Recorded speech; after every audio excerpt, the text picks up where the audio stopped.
I've been hearing a lot of buzz over the last couple of years that the Star Wars projects coming out are just repeats of the same stories that Star Wars has already produced, only with names and settings changed. Well, today we're going to start breaking down those stories with a look at the three trilogies of the Skywalker Saga and their heroes. Let's see how dissimilar they really are. Keep in mind, scholars say that there isn't a story that hasn't been written. Also, keep in mind they're talking about thematic elements. Welcome back, everyone. I am Gerald and I am a Star Wars fanatic. If you're new to my channel, go ahead and hit the subscribe button. And also, even if you're not new to my channel, leave a comment for the video and I'll pick one comment on my next video to highlight at the end of that video, as I'm going to do with this one. So be sure you stick around to hear that comment. It's a really good one. Okay, with that said, let's get back into today's topic. I don't have to explain how divided the Star Wars fandom is on any of the trilogies. You already know this. And this isn't me trying to make one seem better than the others. Depending on what you grew up with, that'll most likely be the trilogy you most identify with. I welcome that and I love it. And to you, that makes it the best story of all three trilogies. The stories of Anakin Skywalker, Luke Skywalker, and Rey, Skywalker, I guess, are all highly debated as to which is the best or which really isn't worth watching. I won't tell you which one to like or which one to dislike. That's your call. But when we get to the core of the stories, how different are they really? Instead of following the chronological order of the films, I'll go by the release dates. Sorry, it has to be that way for the sake of what I'm going to do. Now, I won't go through all the nuances of all the films in the trilogies, that'll take way too long, but just how the heroes compare in their main stories. I know you all get how the stories played out, so I don't really need to tell you that. But starting off, let's go with the original trilogy. We have Luke Skywalker, who is the hero of all three films. We do have side characters, Han, Leia, Chewie, R2, 3PO, blah, blah, blah, all that. But Luke is the main hero. He comes from a desert planet. That's where we find him when we first see him. He lost his natural-born parents, then later his adoptive parents around the age of 19 years old. He seems to have a gift in the Force. He joins the rebellion as a way of leaving his life. It wasn't a passion of his.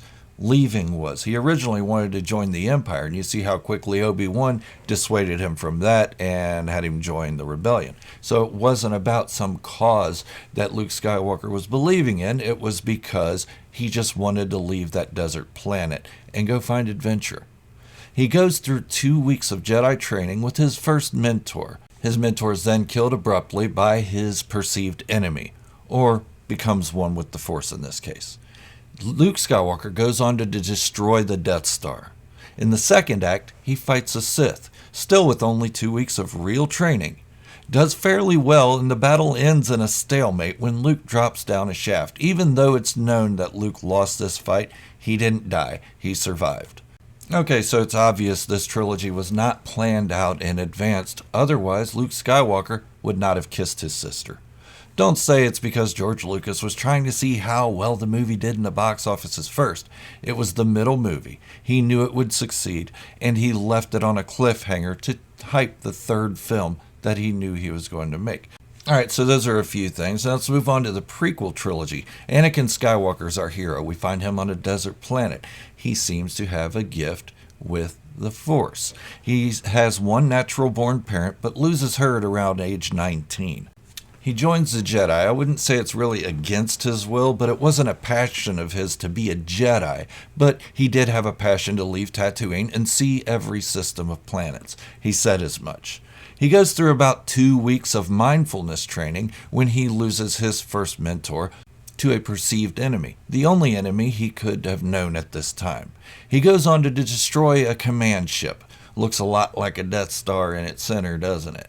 In the middle act, he fights a Sith. It ends in a stalemate, even though it's accepted that Anakin lost this fight to Count Dooku. Now, even though Anakin's story seems a little more consistent than the original trilogy, it still wasn't planned out in advance, as seen at the end of the Phantom Menace Collector's VHS box set. Like A New Hope, George Lucas wanted to see how well this movie did before he went on. Remember, Phantom Menace ended in a celebration. We could have just left it there. We knew Palpatine was going to rise to power, all that stuff. Also, Jar Jar Binks was severely cut from the second and third acts. Why? Because of fan outrage against the character. Not because that's how he planned it, because in the behind the scenes to The Phantom Menace, he even said, Jar Jar is the key to everything. Then he was severely cut out. So, that trilogy also was not planned out. Okay, let's move on to our third and final trilogy, the sequel trilogy. We all know how beloved that one is.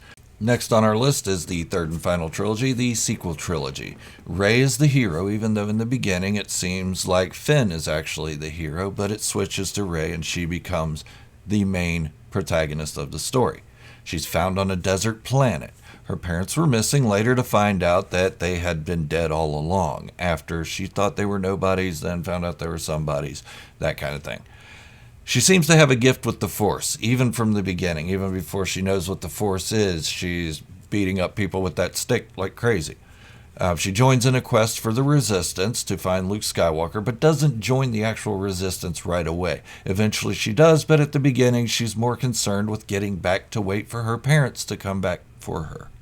She finds a mentor and spends about a week with him. This mentor, Luke Skywalker, is then killed shortly after her departure. Not by the enemy, but because he was helping try to prevent the enemy.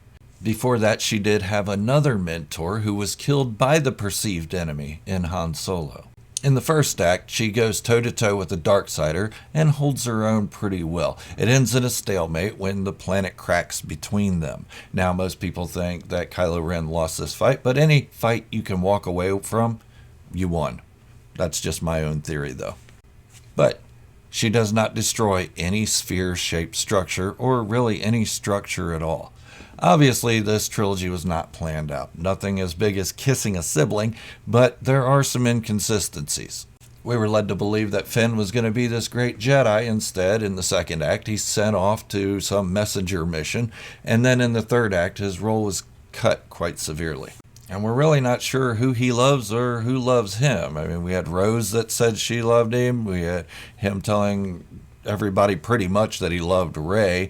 And then we had Jaina at the end, who he seemed to team up with and seemed to like pretty well. Okay, so I know this isn't everything in the films, but we can definitely see there are distinct similarities in the thematic elements with all three trilogies. But let's get past a few things that I didn't mention. Out of all three trilogies, the prequel trilogy is the most predictable. Because A New Hope came out before the prequel trilogy, we already knew that Anakin Skywalker was going to turn to the dark side. Palpatine was going to take over the galaxy. There was a clone war. The Jedi were going to be in hiding, as in Obi-Wan and Yoda. And whatever Jedi were around were wiped out in droves. So without knowing the fine details and all the action scenes and all that stuff, you could really go into the prequel trilogy and know what's going to happen. You might not know that Anakin's going to win a pod race, or that Dooku's going to cut off Anakin's arm, or the battle over Coruscant at the beginning of Revenge of the Sith. You might not know any of that, but you know where it's going to end up at that last minute of Revenge of the Sith. A New Hope was not predictable at all. We figured he would vanquish evil at the end, but we did not know that Darth Vader was going to tell Luke, I am your father. That was a surprise.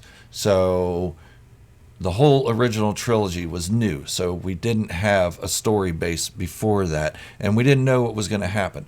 The sequel trilogy also was a surprise. We didn't know how that was going to go. A lot of expectations were subverted during that one. A lot of my own theories didn't come right. But we didn't expect Snoke to get killed in the middle act. That was a surprise. And this isn't to say that the original trilogy and the sequel trilogy are better than the prequel trilogy, because like I said before, everybody has their favorites. It's just pointing out differences, that the prequels were a little bit predictable. Now let's look at another aspect. Rey has been called a Mary Sue. Granted, she is strong with the Force with the very little training she's had. She goes toe-to-toe with the Darksider and doesn't do very bad. But what about the others? Well, Luke destroyed a Death Star using the Force and an X-Wing, with only 2 weeks of training on how to deflect electric blasts from a training droid. Anakin won a pod race when he was 9 years old, something that was admitted as being too difficult for humans to even attempt. He also destroyed a command ship with little to no training. So I think we could all agree that all three trilogies have that Mary Sue, Gary Stu guy, but instead of calling him that, let's just call him gifted with the Force. In A New Hope, when Obi-Wan Kenobi was trying to explain the Force to Luke Skywalker, Luke said, "So it controls your actions." And Obi-Wan said, "Partially, but it also obeys your commands." So partially, meaning the Force can take over at some point if it needed to. I mean, this was explained in the very first Star Wars movie, so I really don't get the criticisms as to why Rey's so strong. And also, it seems all three have done some incredible feats with little to no training. All three had a hero's journey. If it's said that Rey shouldn't have been strong in the Force because there was no real explanation as to why, then look at Anakin. He also needed no explanation in the first two acts, not until the third act when George Lucas finally wrote one in. By the way, Rey's was also written in the third act.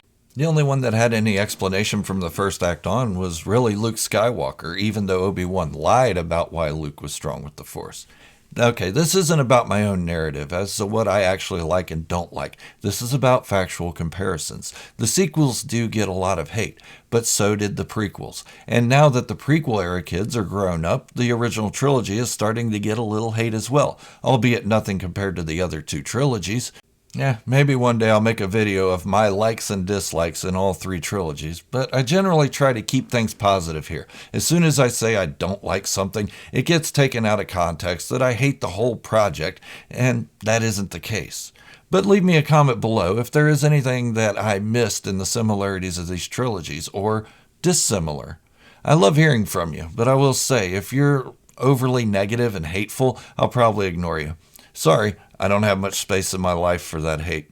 Constructive criticisms, of course, bring it on if they're done correctly. Hate, get it out of here. There are plenty of other channels that'll support you with that. But this time I'd like to highlight a comment that caught my attention. This comment comes from Fergus Hill, and he states, "The prequels are the key story parts and George wrote them," talking about George Lucas. "Sequels is a money grab with crap writing. Sorry." Well, thank you for that, Mr. Hill, but we don't agree on it. If you know anything about the film industry or entertainment industry or any kind of industry, really, George Lucas made a lot of money on Star Wars. He didn't create the franchise to break even or lose money. If he did, he wouldn't have maintained the merchandising rights from A New Hope's creation forward. He also wouldn't have sold the company for $4.1 billion. He would have sold it for what he had in it, or just enough to live comfortably. And the sequels were created to give Star Wars fans more content, gather new younger fans, and also make a profit, just as George Lucas did with all 7 films he made. Yes, 7. Remember, the Clone Wars movie went to theaters first. And this goes for the whole of the entertainment industry. They make movies out of love for making movies, but they also do it to make a good living. Also, the prequels were a backstory. The original trilogy was the key story. If the prequels were the key elements, they would have been written first, and the original trilogy wouldn't have been able to stand on its own without it. Okay, that's enough with my rant. I don't mean to make you feel bad. I got nothing but love in my heart for you. And I really appreciate you all joining me. I appreciate each and every one of you. Keep the comments coming, and I'll keep reading and answering them. If you haven't done so yet, go on and hit the subscribe button and give the video a like as well. Thank you for watching. This has been Gerald from Star Wars Fanatics signing off and wishing you all great health and happiness.